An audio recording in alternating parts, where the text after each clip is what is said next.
Are you preparing for your TEAS 7 exam and not sure what types of questions to expect on the English section? Do you need some help with concepts like parts of speech, punctuation, types of sentences, and subject-verb agreement? Well, I'm here to help. Hi, I'm Liz with smarteditionacademy.com, and today we're going to review a realistic TEAS 7 English practice test. Click the link in the description below to get free access to the test and follow along with me. Together, we'll review each question, the different answers, and I will explain why the correct answer is correct. As we go, we'll review some really important concepts for the test. So don't forget to grab a notebook.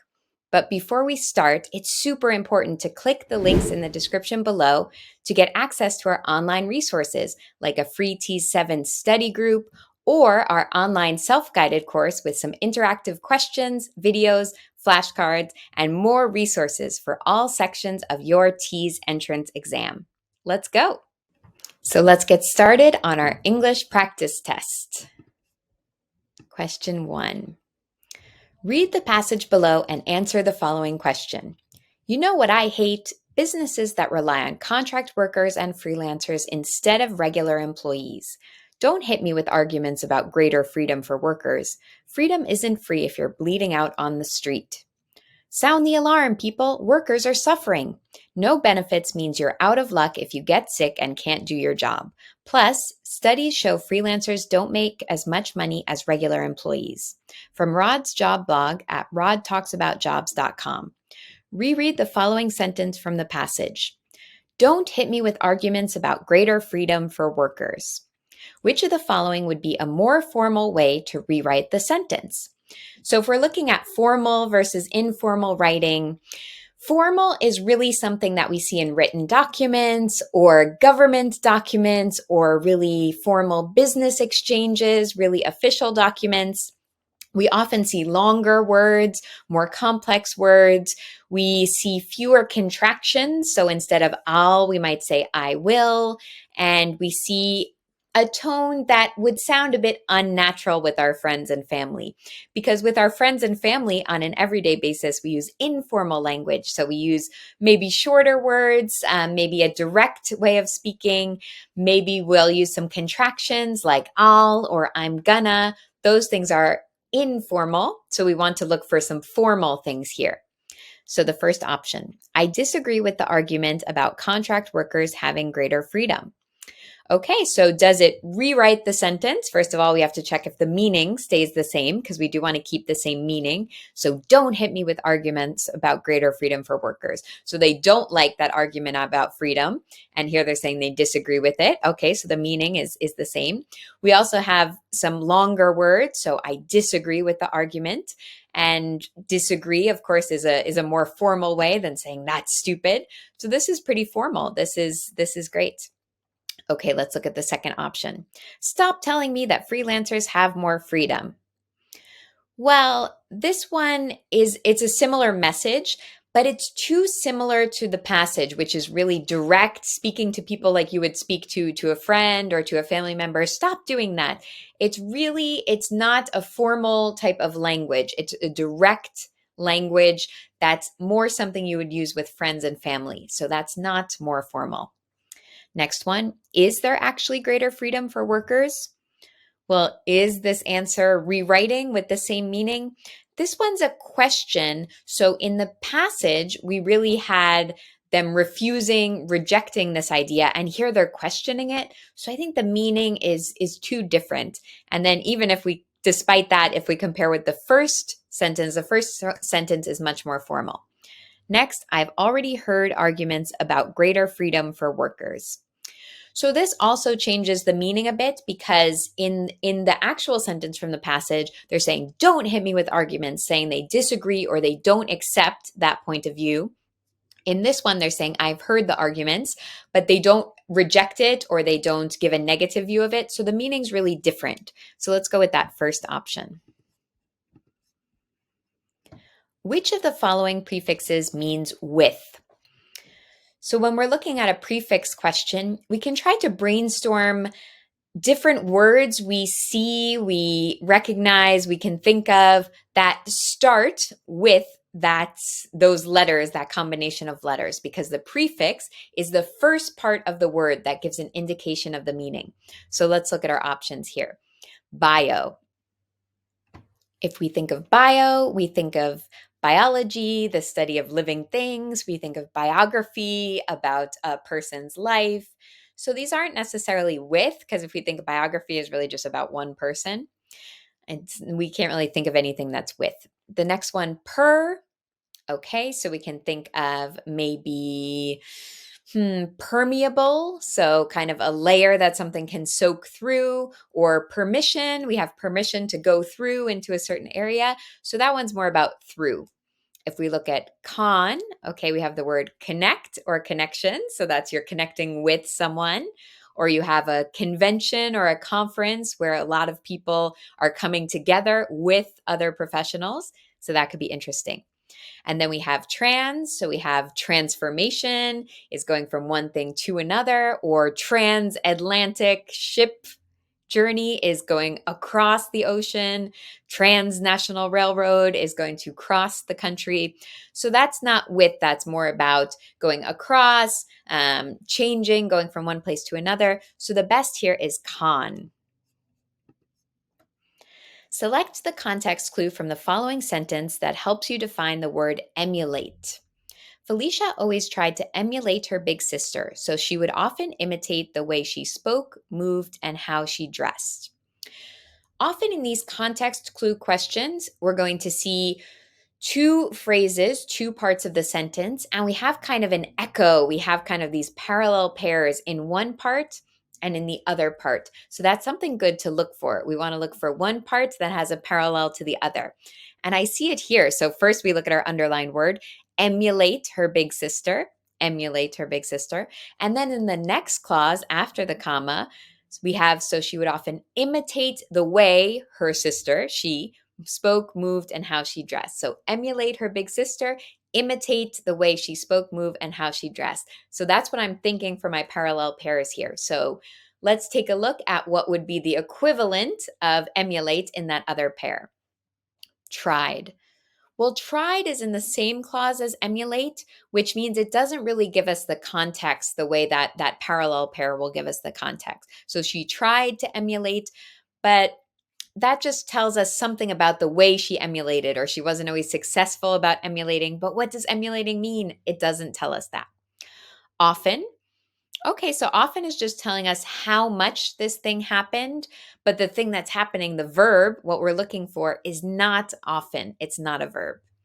Imitate. Okay, well, imitate is a verb, which is great. And it's also in the parallel pair. So we had emulate her big sister on this side. And in the other clause, we had imitate the way she spoke, moved, and how she dressed. So that's really great because the role that emulate plays in this first clause is the same role that imitate plays in the second, in the parallel phrase.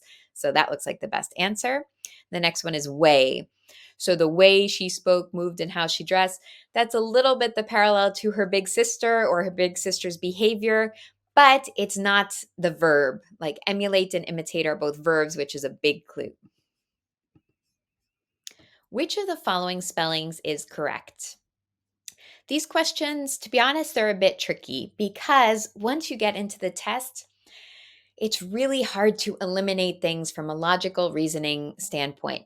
What I would recommend is just to increase how much you're reading in your daily life to prepare for the exam. Because once you're reading more and more, you're going to recognize, oh, this looks a bit strange or this looks correct, and it's going to become more natural. I would also recommend being careful about what you're reading, because if you read something like an established newspaper online or you read some published books, those are really good resources. If you're only reading, for example, social media posts, you might be seeing people who are not great spellers. So be careful about what you're reading, but do read more. Let's take a look at these. Dependent. Okay, well, that one we see it doesn't even sound like any word we know, so I'm going to get rid of that one. So dependent.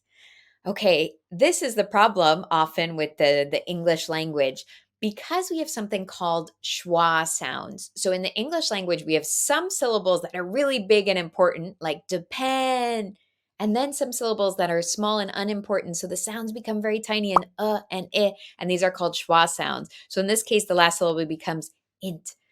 But that's not the spelling. That's just the pronunciation. So actually, the spelling is incorrect, even though it can sound like our pronunciation. That's why these are tricky. Next one, dependent. Well, that could also sound like what we say because it's another small sound in this small syllable of the word. But the correct answer is the last one, dependent. Dependent. And so if you've seen in your reading independent, dependent, you'll recognize that as the correct spelling. Select a verb that correctly completes the following sentence.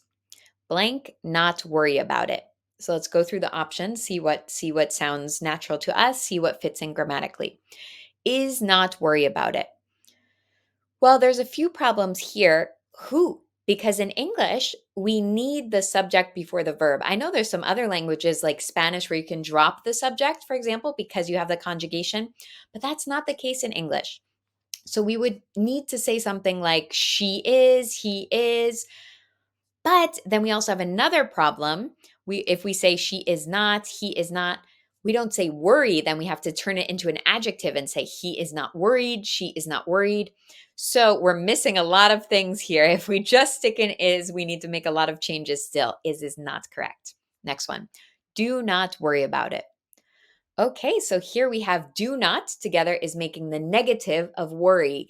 And this is kind of in order. It's the imperative. We're saying, don't worry about it. Do not worry about it. Do not do that. So it's one person speaking directly to another. And that's why it's complete. That's why we don't need to say, he do not. I mean, that wouldn't make sense anyway. But we're using an imperative to talk to someone directly. So do not worry about it. Do not forming the negative part and worry being the verb. You not worry about it. Okay, well, you not does not work. We have to say you are not, and then we would have to change it to worried, or you do not worry about. So just you is not enough. You not, no. Was not worry about it. Well, again, just like is, we would need some kind of subject. We would need to say she was, and then we get the same problem. We need to change it to worried as an adjective. So the only one that works by itself without making more changes is do, to make that negative imperative. Do not worry. What is the correct plural of chair? Plurals, again, like spelling, are a little bit tricky because there is a lot of memorization. And there are some exceptions, some irregular plurals in English, and it's challenging. Again, I would recommend reading. I would recommend reading official newspapers or published books as much as possible to just get used to recognizing those plurals. Luckily, it's a little spoiler, but luckily we do have a regular plural here. It's not an irregular. So is the plural of chair, chair? No, you might say, well, plurals, we have to add an S, and that is the standard rule. Yes, plurals, we add an S. There are some exceptions, though, like sheep and sheep or fish and fish. So I can see how some students would be confused, but this one is not an irregular plural that stays the same. So no. Chairs. So just adding an S to that word. So that is correct. That's how we form a regular plural in English. We just put S on the end of the word for multiple, for two or more. So this one is a regular one, luckily for us. Chairs.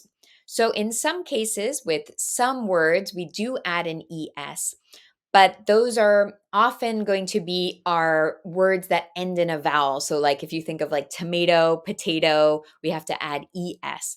But for chairs, which ends in an R, we don't do that. And then we have cherries. So again, there are some plurals that go to IES. Like, for example, cities, city, which has a Y, becomes IES, but chairs is not one of those. Chair ending in R, no. It's a regular plural, which just means we add an S. Which word in the following sentence is an adverb? So what does an adverb do? It's a little clue in the word. We see the verb and then we see add. So it adds something to the verb, or it modifies or it changes the verb.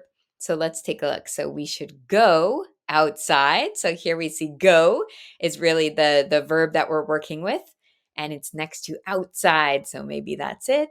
So is it we? Well, we is a pronoun. We is referring to the people, the subject of the sentence who are doing the action. So we pronoun, so not an adverb. Should.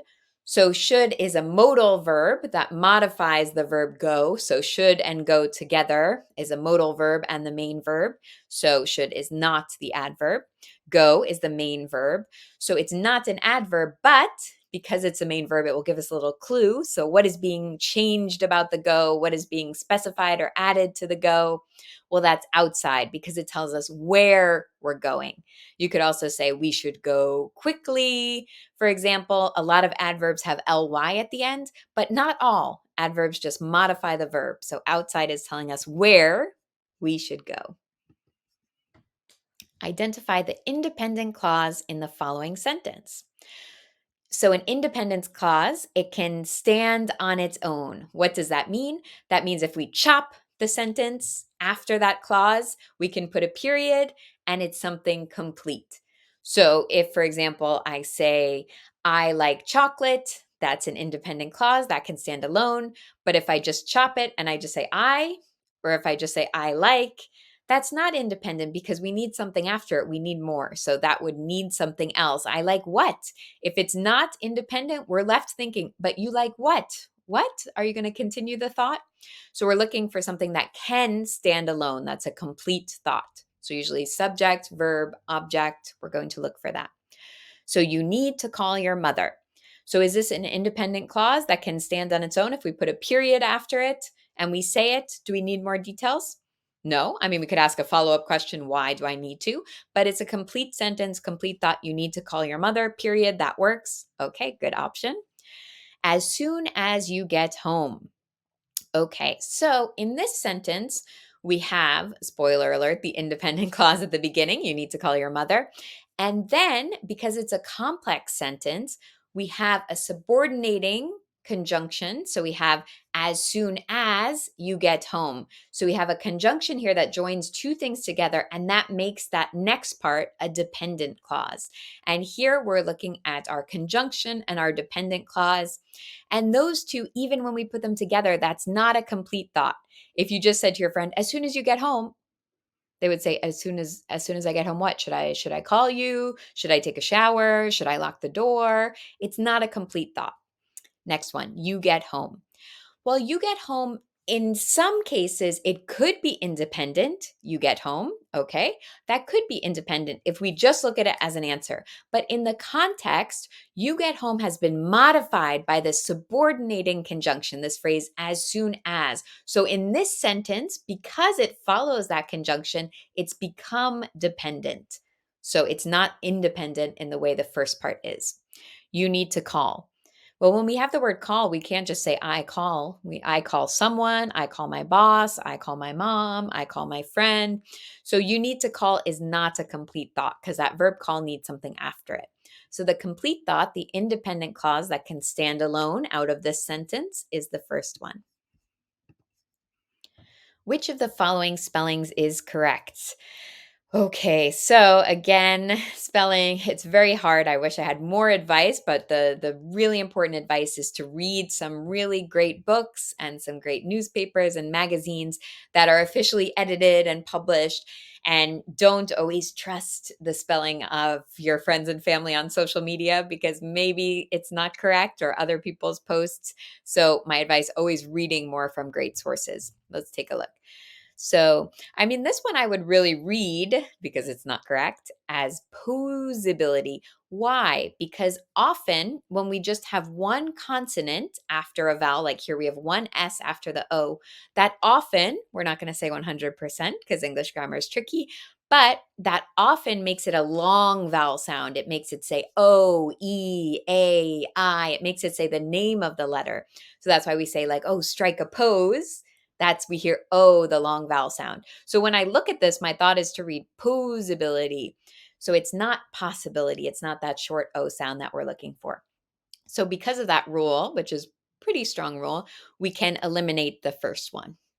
Next one, so possibility. Okay, so when we have the SS, so that's why we have the short O sound, the possibility instead of po. because we have these double consonants. For example, if you think of the word like tale, like a tale of two cities, Tale, we have the A is a longer sound. And then if we have the word tall, she is very tall, it becomes a shorter A because of the double consonants. And that's what the double consonants do here with the possibility instead of po. So that's a good option there. It looks good to me. Possibility. Well, this one, it's just not correct in the ending. It looks a bit French to me, or maybe from another language, but it is not correct, although it does have that short O sound that we're looking for. So the beginning is correct, but not the end. The IE at the end is not correct. And then the next one, we have the ability. So actually, this one kind of breaks the rule that I just said, but we have to remember that it's only spelled with one L in this case. There's two S's, but there's one L in the second part. So we have to go with the second one. And again, the more you read, the quicker these questions are going to be because you're going to have a really instinctive feel for that spelling. Select the meaning of the underlined word in the sentence based on context clues. So we're going to look kind of at the other words. Where are we? When are we? What are the objects in the sentence? The context clues. We're going to be a little bit like a detective looking for some clues. If you wake up outside in your pajamas in the middle of the night, you may be a somnambulist. Ooh. Okay, so we have a big word. Maybe we know what it means. Maybe we don't know, but we have our context clues. So we're waking up. Okay, we're waking up. So something to do with sleep or the night. Okay, it's the middle of the night. We have that. We have when it's happening. We have an object, which is what we're wearing, our pajamas. Okay, so we see a lot of things to do with sleep. So, first one, explorer. Well, we are outside, but an explorer, I don't really see exploring in my pajamas in the middle of the night. I would see more exploring. Maybe we would have a backpack or a map, or we'd be in the mountains. All these things are really connected to sleep and nighttime. So explorer doesn't have a connection to these context clues. No. Magician, well, you could say that you maybe like transported yourself, but they're saying you wake up. So it's not like if you transported yourself outside in the middle of the night, that would be more magical. But here they're just saying to wake up. And again, do we have connection to magic? Well, we have pajamas, we have waking up, we have the middle of the night. So it's more connected to night and sleep, which brings us to the next one. So we have insomniac. Okay, so that is connected to sleep and nighttime. So we're getting closer here. We're getting hotter, we're getting warmer. But what's the problem? Well, insomniac means someone who can't sleep. They can't go to sleep. And what happens in our sentence? We wake up. You wake up. So you did go to sleep. It's not someone who's not sleeping. So we have to go to the next one, sleepwalker. We know they were asleep because they wake up after, so they must have been asleep before. And they're outside, so they must have walked out of their bed. Another thing that we can do with these questions, we can kind of look at the origins of the words. So we see som, which is a word often connected to sleep, just like we see in the word insomniac. So in is kind of the opposite word, like we have independent, dependent. So in means kind of like opposite of sleep. And then ambu is like if you talk about ambulatory surgery where you're walking out because it's not a very serious surgery, or it's one where you can walk out, we'll say that. Or even ambulance, you can say, oh, but the person's not walking, but the ambulance is kind of the one transporting. So we're talking about transportation and sleep, so sleepwalking. It doesn't always work out that clearly, but sometimes you can look at those prefixes, suffixes, roots, and that can help you a bit.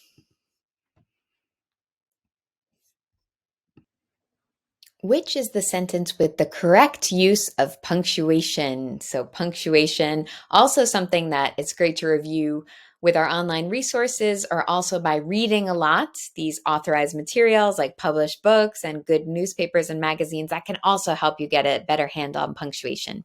Let's take a look at our options here. I cook so I could eat dinner.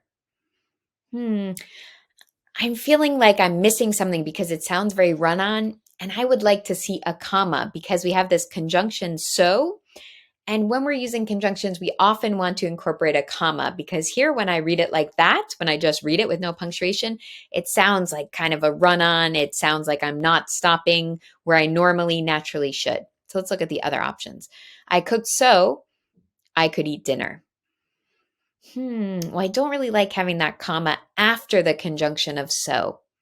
It breaks it up in a strange way because so I could eat dinner is the reason that you're cooking. So those should really be together. Let's take a look at the next option. I cook so I could eat dinner. Well, no, no, no, no, no. We do not want to separate I and could eat, our subject and our verb. We do not want to separate those with a comma. I, comma, like chocolate. No, no, no, no, no. We don't want to separate those. No, definitely not. I cooked so I could eat dinner. Okay, great. So here we have the comma before the conjunction, and we keep the conjunction with kind of the reason for cooking. We keep those together. And then we see that the I cooked, subject, verb are kept together, and I could eat, subject, verb are kept together. So that's the best option.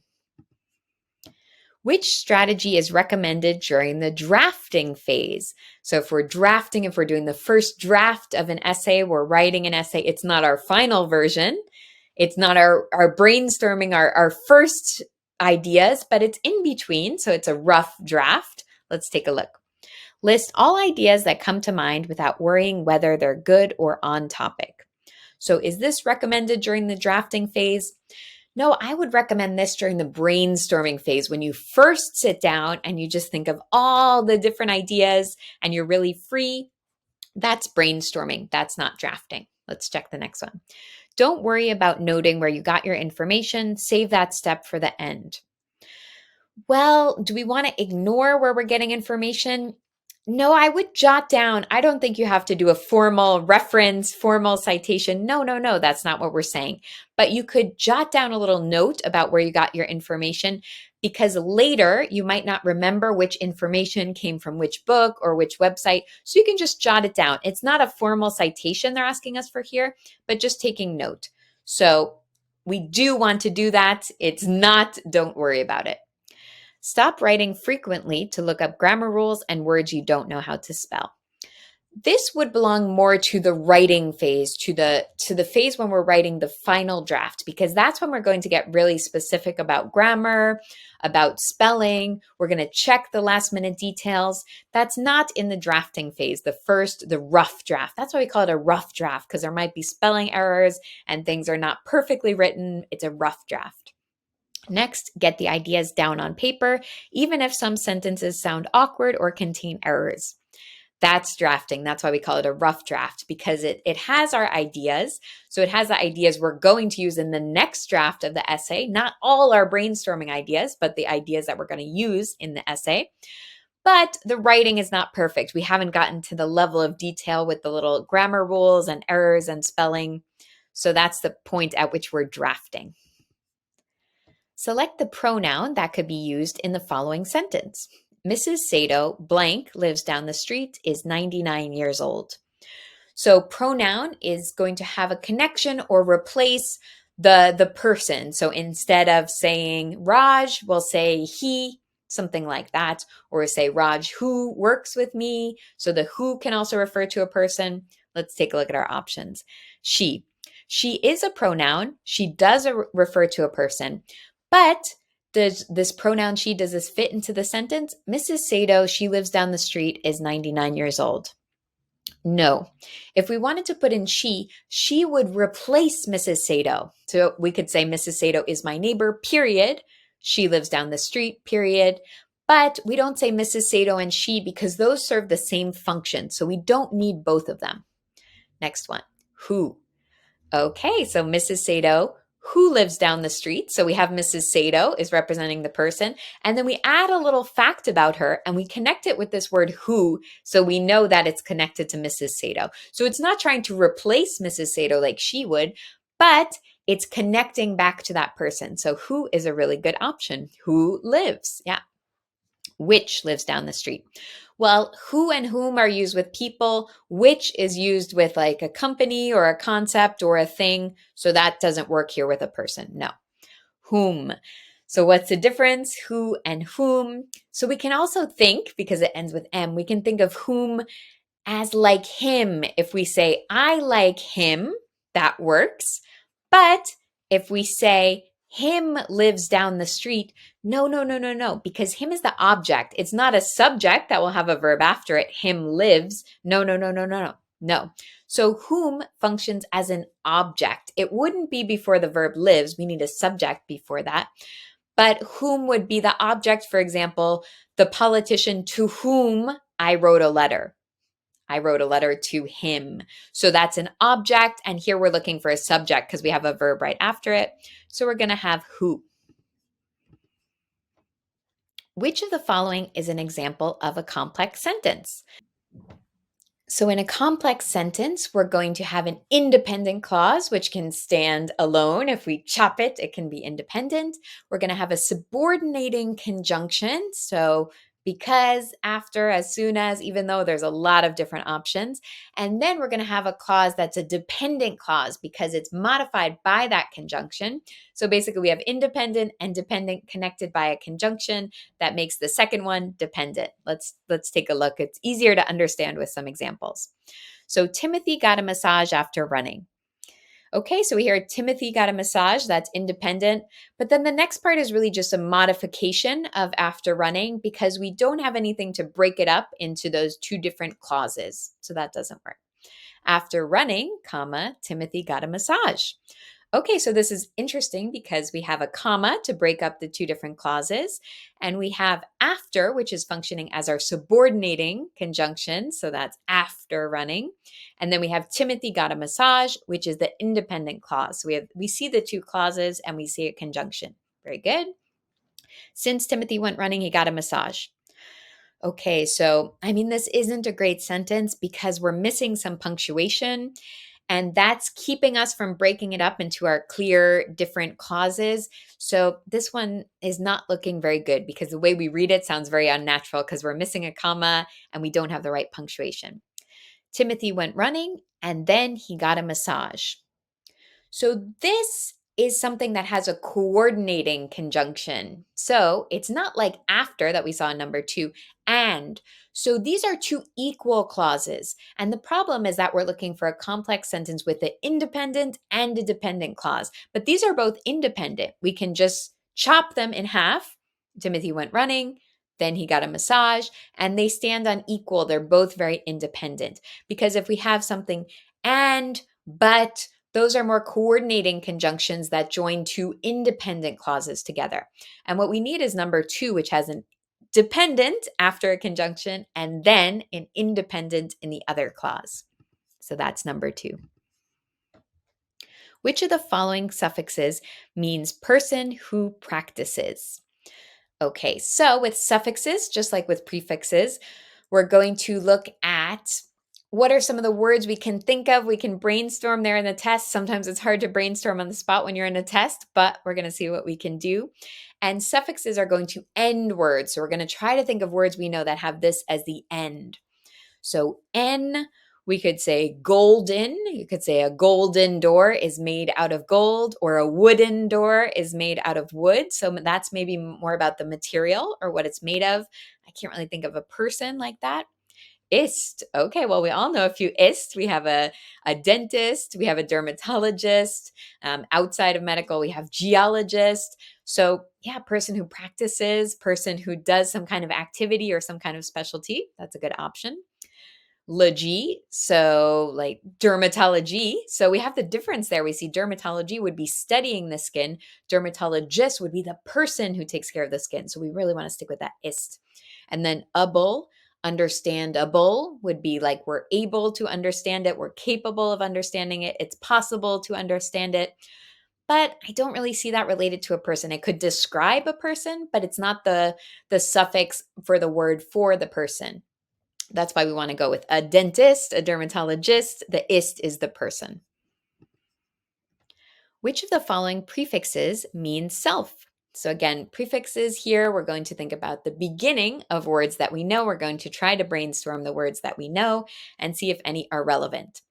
So con we already saw actually before. We saw connect, we saw conference, we saw convention. That's getting together. So if you connect, you're not just by yourself. So no. Man, well, we can have mankind or manpower related to humans. But if we talk about mankind, that's really, well, it's a gendered word, by the way, but it's really talking about a group or the whole population. So not related to just the self. Auto. Okay, so what's the difference between biography, autobiography? Autobiography, you wrote it yourself. Okay, so that's very, very good. And if we say we're independent, we can also say we're autonomous. So that's a word to mean independent. You maybe like to work alone. So that's really interesting. Post, if we think of a post op patient, post operative, that's after the operation. So we're really going to want to stick with that auto here. Which of the following is an example of a simple sentence? So, simple sentence, we're not looking for these multiple clauses, luckily, because maybe that was complex with the complex sentence. We're not looking for multiple clauses. We want a subject, verb, object, something that we can see doesn't have modifications after or conjunctions after. No, no, no, no, no. That's too complex. We want a simple sentence. Although termites are insects. Well, it looks simple because it's short, but is this a sentence? No, if we just said termites are insects, that can stand by itself. The problem is we added this subordinating conjunction, although, and now all of a sudden, by adding that, we made it incomplete. It's kind of ironic because you add a new word and it makes it incomplete. But it's something that if we start saying this, people will say, and, although termites are insects, what, they're not the same as other insects, or you don't study them like you study other insects. What are you going to say next? Come on, come on, come on. It's not a complete sentence. So no. Termites are very industrious insects. Okay, that works. We have the termites are the subject, are the verb to be, and then just the object is the description of them, very industrious insects. Okay, good. So we happen to have an adjective as well as the object insects, but that doesn't make it complex because it's not adding a whole nother clause or modifying or adding a conjunction. It's just an adjective to describe. So that's fine. That can be simple. Termites are insects and they are very industrious. Okay, so we're seeing the two clauses on either side of the comma, and we're seeing a conjunction in and because we're joining two independent clauses. Termites are insects and they are very industrious. This has multiple clauses. It's not simple. And then we have because termites are insects, they are very industrious. Here we have a subordinating conjunction. So because is making termites are insects into a dependent clause. But just the fact that we have two clauses, even though number 3 and number 4 are different structure, but each of those options has two clauses and they're not simple sentences. So we're going to stick with number 2. Which of the following spellings is correct? Okay, so spelling, again, let's keep up our reading. A little bit of reading every day will really help with this. Kind of noticing as well the differences between how you pronounce a word and how it's spelled, because that can be very tricky in English. So let's take a look. So judgment. No, it doesn't look good. And that ant, even though there could be different pronunciations to the last syllable there. No, no, no, no, no. This is not correct. Judgment. Yeah, so we do say that at the end is a very small syllable, but yes, this is looking good. Judgment. Okay, so this one has the full word judge in it. And this can actually be used in some other countries. But in standard American spelling, before we add that suffix ment, we're going to drop the E of the original word, which is judge. So we're going to drop that silent E and go with number 2. And then the next one we have judgment. So the mant at the end is not correct. So we can definitely eliminate the top one and the bottom one. And then we're going to go with number 2 for the standard American spelling here. Select the meaning of the underlined word in the sentence. Jolie has remained intransigent in her stance on the issue. Okay, so some ways we can figure out the meaning of the word. So if you see a word, it's underlined, it's a big word, you don't recognize it, you don't know the meaning, don't panic. Calm down, take a deep breath. Try to look for some context clues, first of all. So here I say remained. Okay, she's staying, she's keeping, There's not a lot of change because she's remaining in her stance on the issue. So she has some kind of opinion about a topic and she's staying with that opinion, remaining, she's keeping it, she's staying. Okay, those are our context clues. The other approach, so first we can look at context clues. The other approach is to look at our parts of the word. We've already done a lot of work with prefixes, suffixes. So we're going to look here. So we have that trans, which is kind of to cross over. It could either be to do a transformation as a person, or it can be to cross, like to cross the ocean, transatlantic. So it's often involving a change or a movement, but careful because we have in at the beginning. And it may not sound like it, but in is going to make a negative of the thing after it. Just like if we say, I'm a dependent person, I depend upon someone. And then if I say independent, that's the opposite. So here we're having trans as a cross, a change, a journey, a transformation, a movement. But we have in. So we're saying not movement, not transformation. No, no, no, no, no. And that goes along with this other verb remained here. So stubborn. Okay, so if she's keeping in the same stance on her issue and she's not crossing over to the other side, she's not transforming, she could very well be stubborn. That's a good option. Indefinite. So again, we see in. So definite, she would be very sure. She would be staying on the issue, which seems to be in the sentence, but indefinite would be the opposite. So that doesn't work here. Passionate. Okay, I mean, passionate. Yeah, that could be why she has remained, but it might not work as well as that intransigent, that no movement on the issue is more like sticking to remaining. So maybe passionate. I mean, this might be one of the options you get down to, but stubborn fits better. And then outspoken.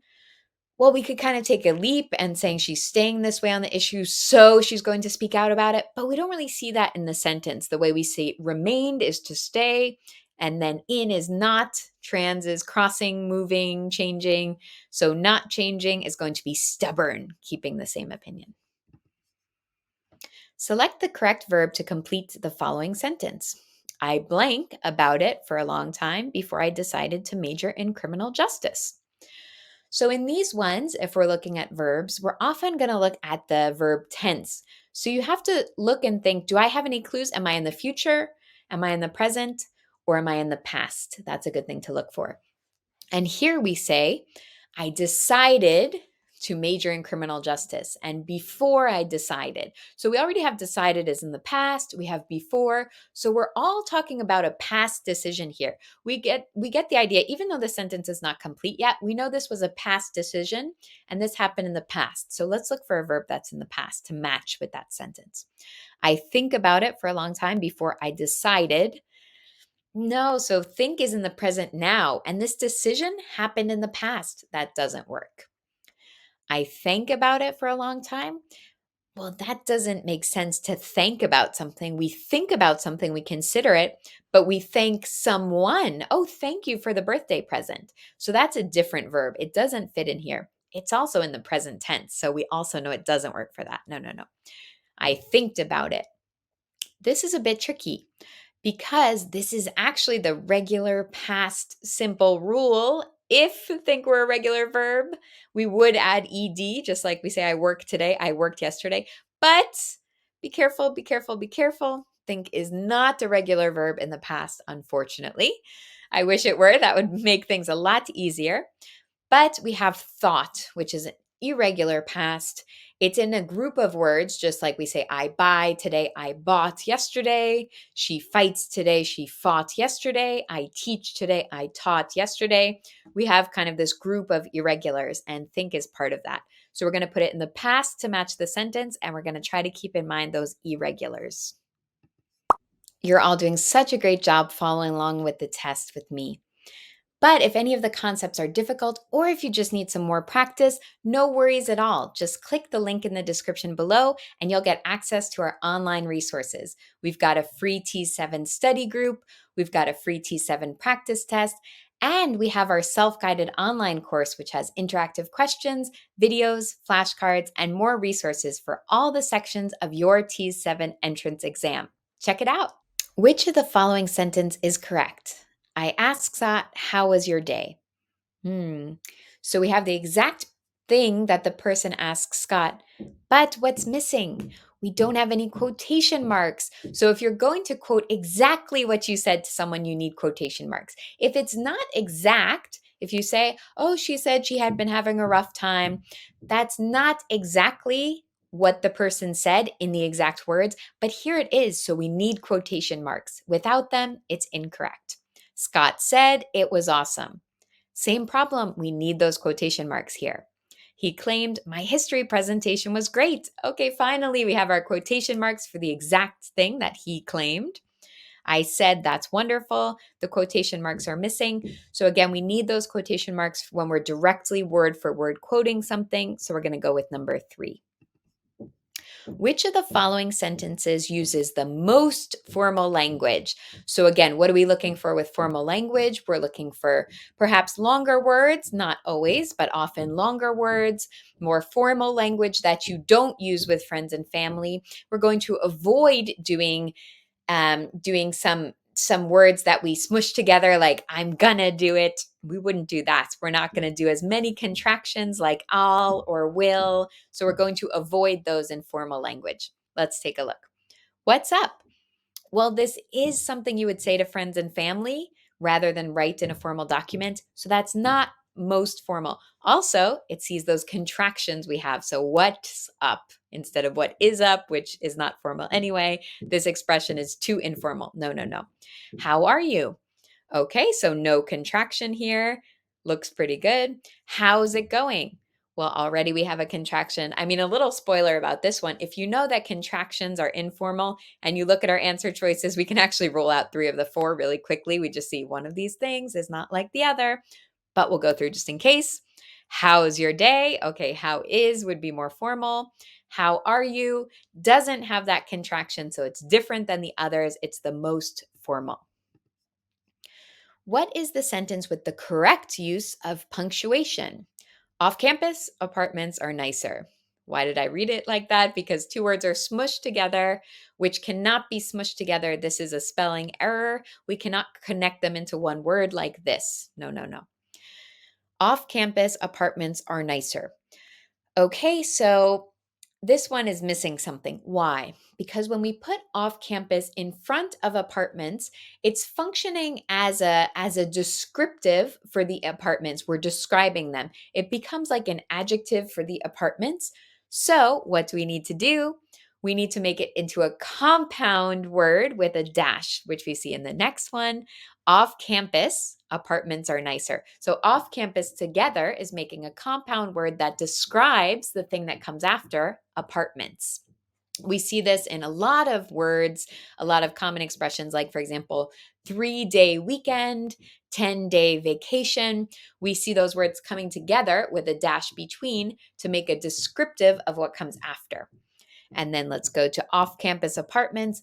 Well, off campus is really functioning as the adjective, as a compound word that's describing something. We don't need to connect in the word that's being described. So that's why we say 3-day space weekend. It's not 3-day weekend. No, no, no.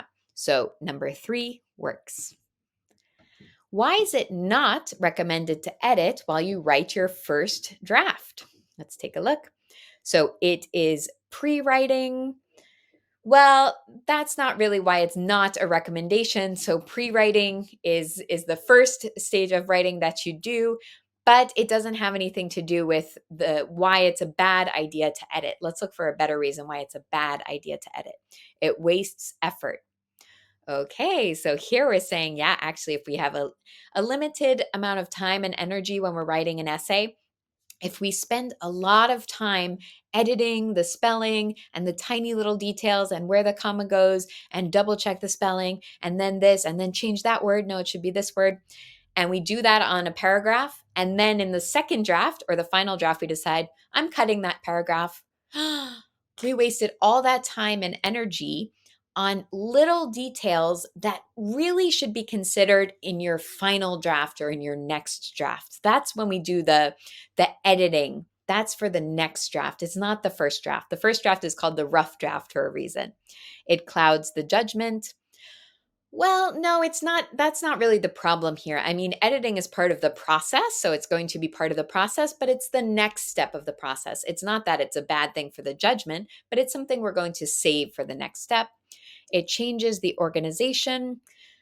Well, that's not necessarily what you're editing. I mean, edits can be different things, but any kind of edit is going to be saved for the next step. So, whether it's organization or grammar or another type of editing, we don't know if we're talking about the organization here. So, that's why that's not a correct answer. But we're going to save editing for the next step because doing it in this part and then changing it in the next step is wasted effort.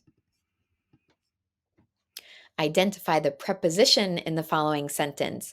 So, prepositions, they often deal with time and place. Prepositions of place, maybe you were learning in school and you saw a picture of a cat in a box. You could say the cat is in the box, the cat is on top of the box, the cat is under the box, the cat is walking around the box.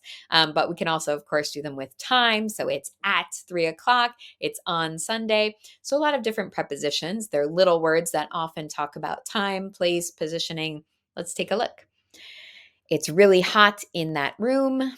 So it is our subject of the sentence. It's the subject. It's not very clear actually what it is if we say it is raining. I guess we're really talking about the atmosphere, the temperature, the ambiance, the condition of the room, but that's what the it is, just like if we say it is raining, it's kind of the weather or the atmosphere. But it's not a preposition, a little word that tells us about time, place, position. Hot. Hot is an adjective, so that's not a preposition. It's describing the room. In, okay, in. So that's one of the classic ones because we can say the cat is in the box. Not all prepositions can be about a cat in a box, but that's one way to start thinking about what prepositions can be. And in this case, we're saying the temperature or the conditions are really hot in that room, in that room.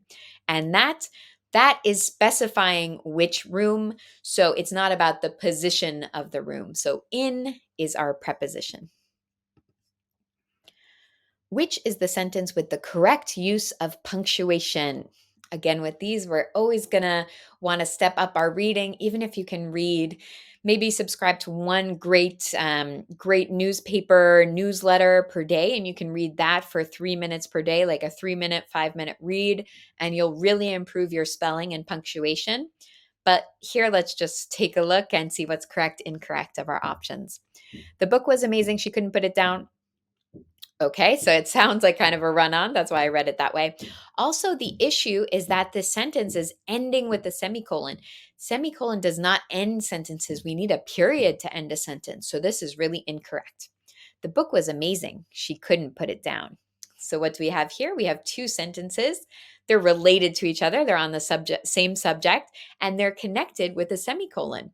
And that can happen. We can use a semicolon as a connector instead of a conjunction. So that does work here. Two complete sentences related to each other, connected with a semicolon. Great. Next one. The book was amazing, semicolon, so she couldn't put it down. So here, this semicolon doesn't work here because we have the conjunction so. Really, we would do the book was amazing, comma, so she couldn't put it down.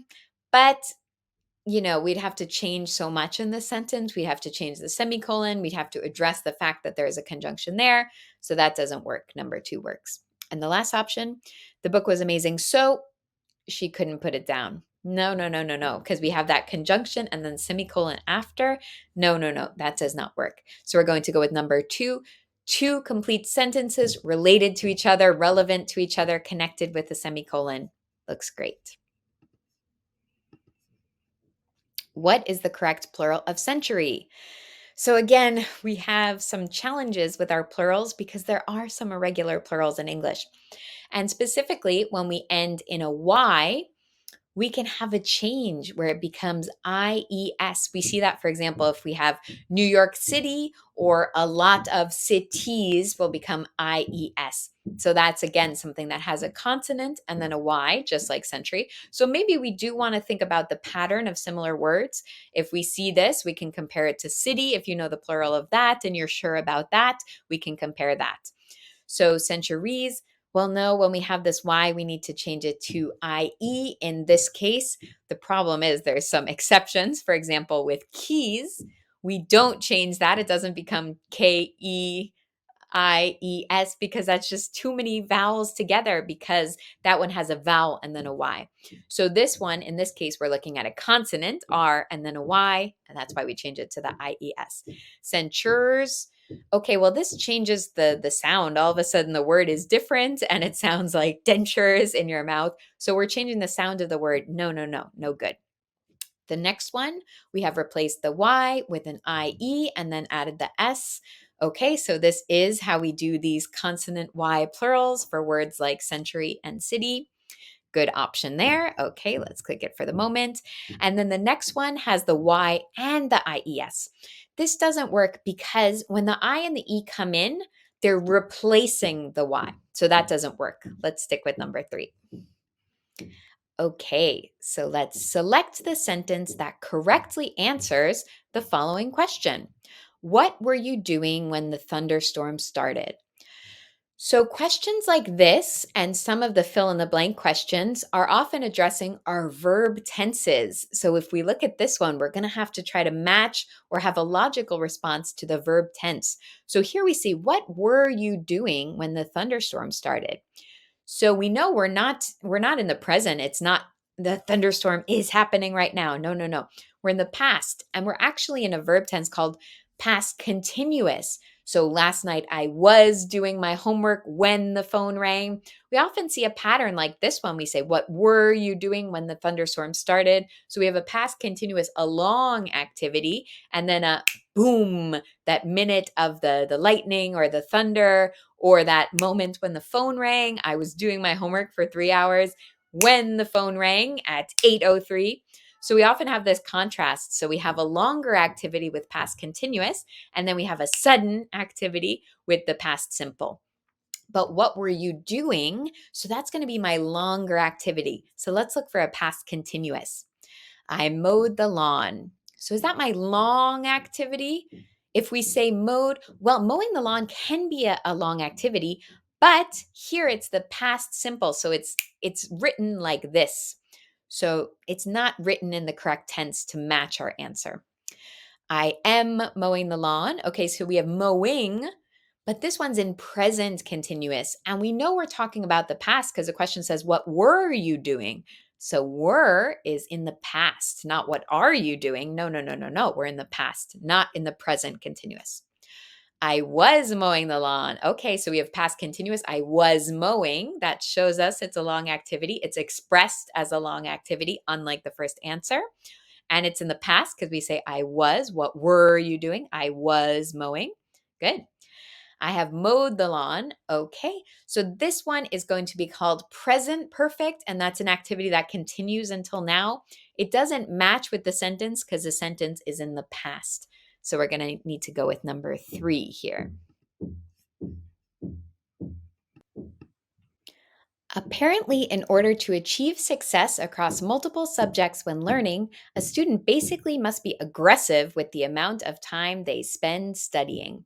Which of the following words are misspelled in the sentence above? Select all that apply. Okay, so we're looking for misspellings. That means they're spelled incorrectly, and we have to choose all of them.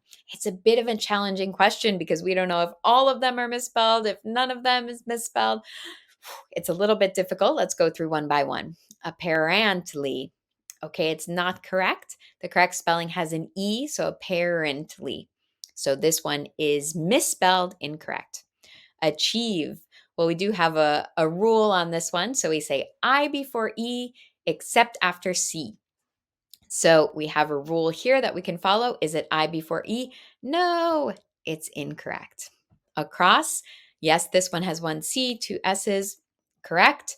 Basically, yeah, one S and then two L's at the end, correct. Aggressive, okay, so we have two S's, but we're missing an extra G here. So we need AGG to spell aggressive. So again, with these, they come with reading regularly. That's really going to help on spelling. The tone of a text is blank if the words say the opposite of what they really mean. So is it ironic? Well, to explain the definition of ironic is It's the opposite of what you expect or the opposite of what everyone thinks it should mean. So ironic, yeah, it is about opposites. It's about surprising you and confronting your expectations. So that's a great option. Earnest, well, earnest, that's completely a different definition. That's totally opposite. So it's opposite of the opposite. Actually, it is opposite of the opposite because when you're earnest, you're sincere. You say what you mean. You don't say the opposite. You really say truly what you mean. So not earnest.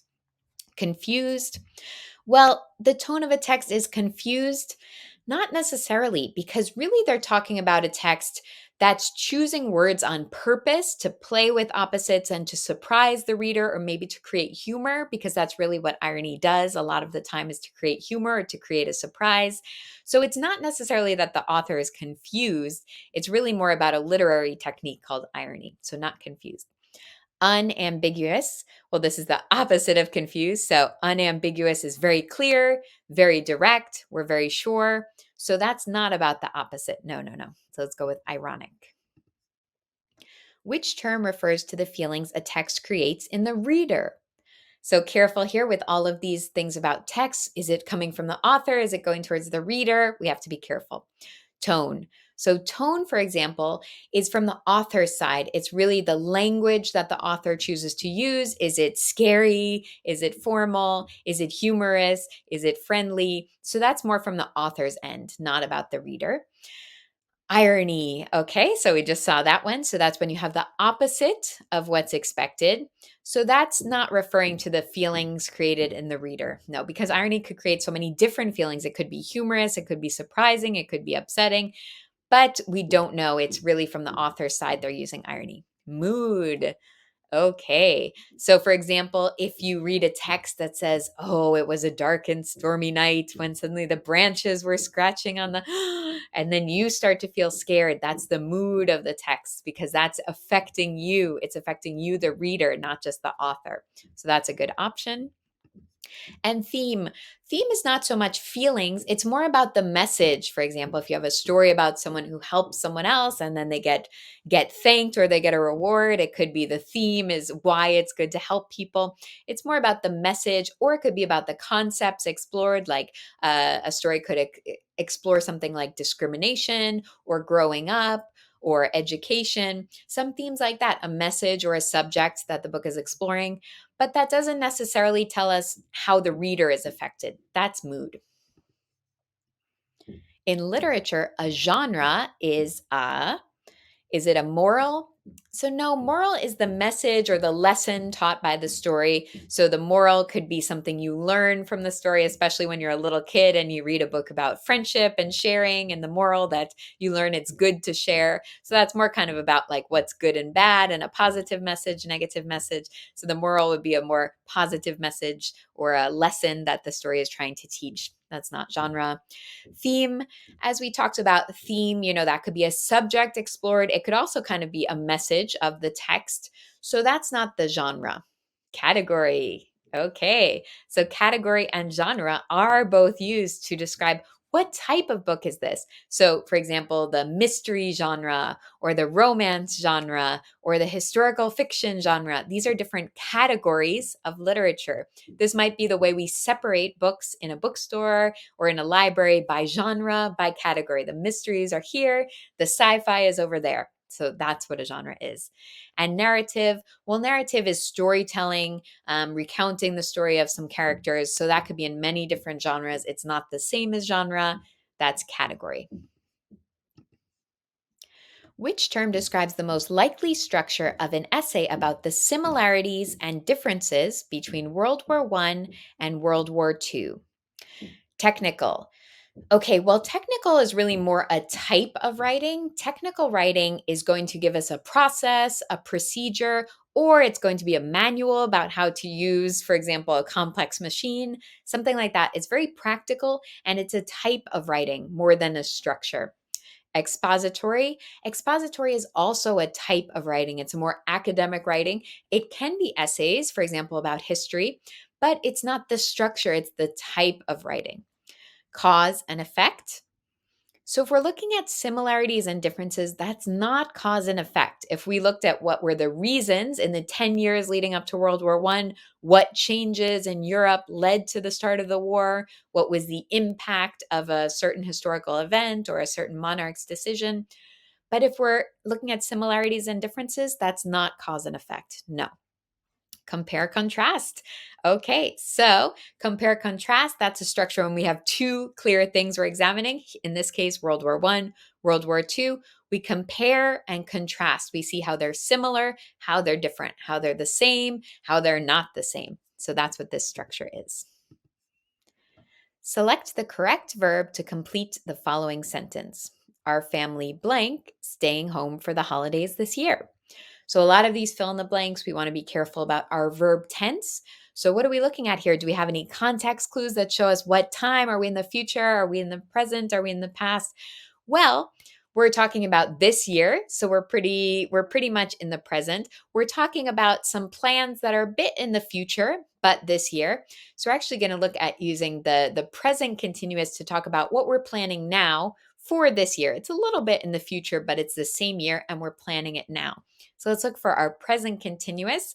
We're going to have a conjugation of the verb to be. That's going to go before that staying. So I am doing my homework this weekend. I am going to a concert on Friday. Those are some examples of present continuous to talk about our future plans that we're planning now in the present. So our family is staying home for the holidays this year. Well, we've conjugated the verb to be. And our family, you might say our family is, but my family has 8 people. That's not just one person. She is, he is, it is. Well, the family unit we use as a singular, just like our group is, our band is, the population is. Even though they're multiple people, they're expressed as a unit. So we conjugate in the singular. Our family be staying home. No, it's a verb to be, but we need to conjugate it before that. Staying, doing, playing. That's how the present continuous works. We need to conjugate to be. Am, our family am. No, we say I am, but for a singular third person, like a family, a band, he, she, it, the group, it is. Okay, and the next one are, well, if you could say all the members of my family are, we could do that, but we're keeping our family in this sentence as one unit. So our family is. Select the correct verbs to complete the following sentence. Where blank, everyone. What blank, doing. Okay, so again, we're going to look at our verb tenses. We have 2 blanks. We don't have a ton of clues, so let's just dive into our options, place them in. So, where is everyone? Okay, that works because everyone is singular. So, even though it talks about multiple people, it ends in the word one, and that's our clue. Everyone is, everyone at my office is cool. So, where is everyone? That works. What is they doing? Okay. So, we change from everyone, which is expressed as a singular because it's one group. But in the next one, we have they, and that's multiple. So we need to change. So is doesn't work there. No, no, no. Where is everyone? So singular for everyone. What are they doing? Okay, plural for they. Okay, that looks good. Where are everyone? Well, no, everyone ends in one, and that's how we can remember that it's treated as a singular. What is they doing? They is cool? No, no, no. That's not the right conjugation. Where are everyone? Well, we know everyone's a group, but it's a group like a family or a band or a Girl Scout troop that's expressed as a singular conjugated with is. So that one's not correct either. So where is everyone? What are they doing? Which of the following movie titles contains a pronoun? So, a pronoun, something that can refer to a person or replace the person's name or connect to the person's name in a sentence. Like if we say, let's see, Sarita is my boss, she is my boss. So, she is replacing Sarita because it refers to that person or it replaces that person. Let's look. Rear window. Okay, so we have a noun, which is the window, but that's not a pronoun because pronoun is more connected to people. The noun is the thing, the window. Rear is the positioning of where it is. So no, not pronouns. North by, northwest. So we have directions, and then we have the preposition of by, but these directions and this preposition are not referring to a person. No. The trouble with Harry. Okay, so for the first option out of these that we've seen so far, we have a reference to a person, someone named Harry, but we don't have a pronoun because we have his actual name. If we said the trouble with him, okay, that works, but Harry's name is there. It's not replaced by a pronoun. No. And then the man who knew too much. Okay, so we have the man, and then we have the who is referring to that man. It's a pronoun that's connected to the man, to that person. So that one is the pronoun who. Select the correct words to complete the following sentence. I have blank due tomorrow. Okay, let's look at our options. I have many homework due tomorrow. When do we use many? We use many when we can count multiple objects. So I could say, I don't have many pens. Looking around for one to see if I can see one. I don't have many pens, meaning I don't have a lot of pens. And we hear that there's an S with pens because many would be one pen, two pens, three pens, four pens. So many would be something that's going to have the plural after. And homework is actually uncountable noun, which is kind of tricky. But there's some different ones like this, like advice, like information. We don't count them like one homework, two homework. Maybe you could say one homework assignment or one homework paper, but just the word homework is not countable. So we can't use many with it. No, no, no. Many homeworks. Well, we can't make homework into plural because it's a non countable. We don't say homeworks. No, no, no, that's not correct. So homeworks is incorrect and we can't use many with it anyway. A lot of homework. Okay, yes, yes, yes. So we can use a lot of with our non countable things. I could say, this book has a lot of information. My mom has a lot of advice. So we can use a lot of with non countable things. And then a lot of homeworks. Well, again, homework is non countable, so we don't add that S on there. It's a lot of homework. All right. And we're going to finish up. So we made it through this full test. I'm super proud of you. Thanks for following along all the way through. And you can get a free practice test for all sections at the link in the description below. Be sure to connect on there and get access to some more resources. We have a free study group. We also have a self-guided online course, and there's so much TEAS entrance exam content. And be sure to also subscribe